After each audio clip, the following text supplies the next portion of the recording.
Como adicionar ou associar um cartão virtual no Alibaba para poderes aí fazer compras e pagamentos sem restrições. É simples. Eu já tenho uma conta criada no Alibaba. Vou aqui entrar, se tiveres a conta já criada, é só vir aqui nesta opção, meu Alibaba. Vens por aqui onde vem cartões e contas, só clicas aqui nesta opção, adicionar novo cartão. Vamos aqui minimizar, voltas aqui no Red.Pay. Lembrando que este procedimento também pode fazer no Android, assim como no iPhone. Vamos por aqui no cartão. Chegado aqui, vais clicar aqui em visualizar. Ao clicar em visualizar, vais copiar o seu número, vais pegar o teu CVV, a validade e o teu nome completo. Vamos voltar lá no Alibaba, vamos entrar aqui. Já pegaste aqueles dados, good. Aqui no número do cartão, vais digitar o teu número de cartão, aquele número comprido.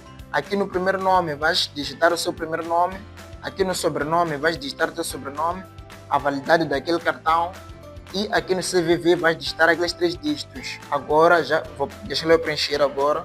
Então, assim que digitar todos os dados, certifique-se de que estão corretos e depois clique nesta opção confirmar. Vamos aguardar um pouco. Então, ele vai te pedir aqui para autenticar o cartão. É só voltar para lá, vamos voltar para o aplicativo Red.Pay e vamos clicar aqui em aprovar.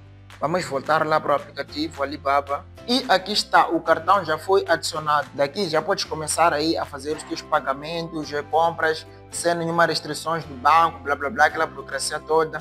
Se gostou do vídeo, não se esqueça de deixar aquele teu like, subscreva no canal que sempre que possível vou trazer dicas aí de como é que pode usar o seu cartão virtual. E não se esqueça de recomendar esta dica aí para amigos que também precisam. E até o próximo vídeo.